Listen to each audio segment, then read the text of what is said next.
xornimada u hadalkii xamar aadideedii xornimada u hadal. السلام عليكم ورحمة الله وبركاته. فضلا كسر وهذا channel كي مدن حسين ومشيني هديات كوع علوسنا هاي أديقنا نقول عصبت هاي سبسكرايب كهموجانين حياة توتال نقدر إنت نقدر من النوبوحي يكشد ماشى يجرسي أديق أيام هو هيقف محا عصب أو كله أو مانتا إنه يلا بريهان ضمبة وحبرها برشة ده سعودي ننسى مفلا والله يرادو عبد الملك موسى علضان إنا محا قراه داي لحري سيدو دونا بهالو حرو أما ها خلدنادو يسوو أما لغا خلدنادو وحا حدي ودولي لكن نكاسي أنا وسانكو أرغني دي وانين سمفلكا إيا خير كشقيا كلينا دي ميل سكول أما جامعة أيو كأركالير إنا لغو سميني وحدقنكا يدين إسلامك أن وافقني سيدا دراديدنا وكهالي كديب هذالكي سوء دونا بها نقضيه والله حري لكن نكاسي كما هاللينو maxaa lagu xiray iyo sababta loo xiray iyo waxaas kama hadlayno oo arrimo siyaasadeed weeyaan arrimaha siyaasadda ma galayno laakiin waxaan ka hadlaynaa waxa weeyaan ninkaasi wuxuu sameeyay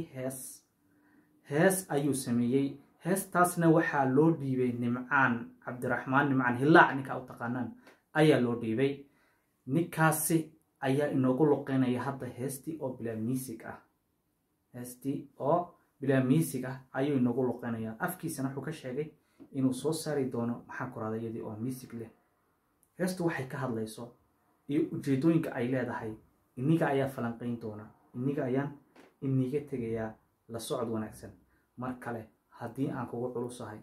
adiguna igu cusub tahay fadlan like iyo subscribe iyo share-ka iga taataabo gacantu xukuma noqonayso ma jeceshay gacantu inay ii bogsato iga taataabo xaggaas. السلام عليكم ورحمة الله وبركاته. يلا صعد nimcaan hilaac أحمد حسن hilaac waxaan halkan maanta u soo fadhiistay in ay soo gudbiyo video yar oo kooban oo insha Allah aad nala wadaagi doontaan waxa aan idin soo gudbinayaa hees uu sameeyay saaxiibkay Cabdi Malik Muuse Caldoon heestaas oo ka hadlaysa waayihiisa nololeed oo imika ku sugan yahay anigoona hadalka idinku sii badinayn insha Allah waxa idin bilaabi doonaa heesta iyadoo bila musiga إن شاء الله يدوم موسيقى لنا ونصوّدنا ويدي سو gaari doontaa balse nala sii wadaaga erayada iyo laxanka waxa iska leh Cabdi Malik Muuse. xamar aadideedii xornimada u hadalkii xamar aadideedii xornimada u hadalkii xabsi baan ku galaayo xaalkeenu waa ka xabsi baan ku galaayo xaalkeenu waa ka xamar aadideedii xornimada u hadalkii xamar aadideedii xornimada u hadalkii xabsi baan ku galaayo xaalkeenu waa ka xabsi baan ku galaayo xaalkeenu waa ka bandar xeebeedii xasuustii ku laabnayd bandar xeebeedii xasuustii ku laabnayd tagitaan xagaagee yaa ku sheegay xaaraan tagitaan xagaagee yaa ku sheegay xaaraan bandar xeebeedii xasuustii ku laabnayd bandar xeebeedii xasuustii ku laabnayd tagitaan xagaagee yaa ku sheegay xaaraan tagitaan xagaagee yaa ku sheegay xaaraan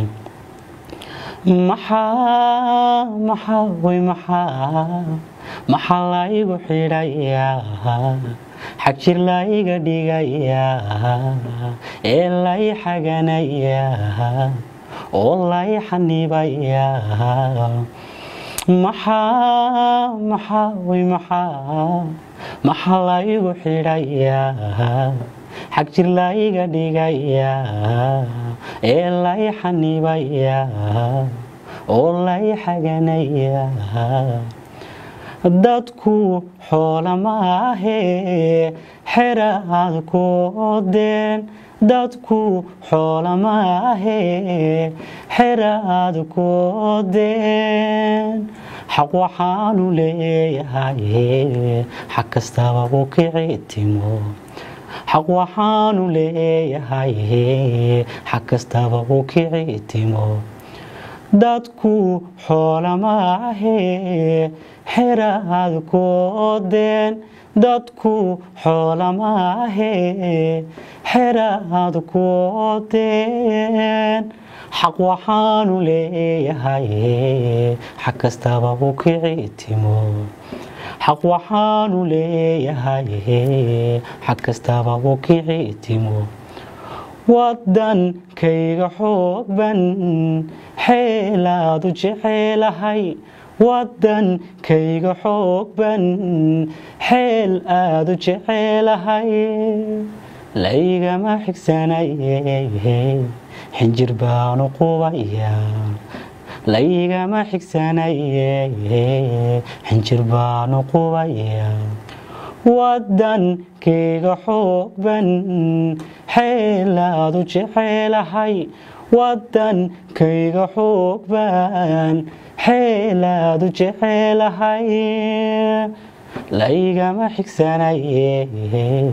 xinjir baanu qubaya laygama xigsanaye xinjir baanu qubaya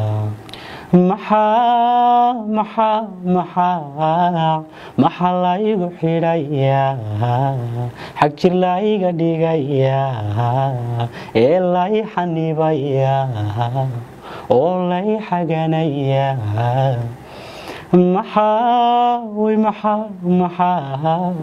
maxaa laygu xidhaya xag jir la iga dhigaya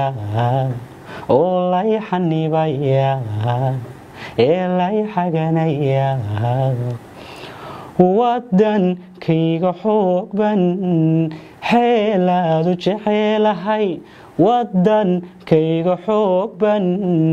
xeelaad u jecelahay laygama xigsanaye xinjir baanu qubaya laygama xigsanaye xinjir baanu qubaya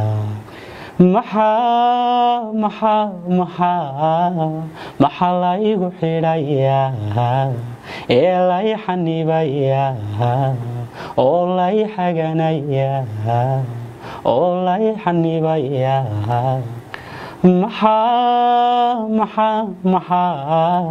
maxaa laygu xidhaya xag jir la iga dhigaya ee la i xanibaya oo la i xaganaya wabilaahi tawfiiq heestan waa hees uu sameeyey samafale cabdimaalik musocdoon run ahaantii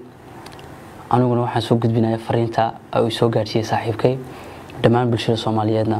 aad baan salaamay mar labaad iyo mar saddexaad waxaan jeclaystay inay la wadaagaan fiidiyoga kooban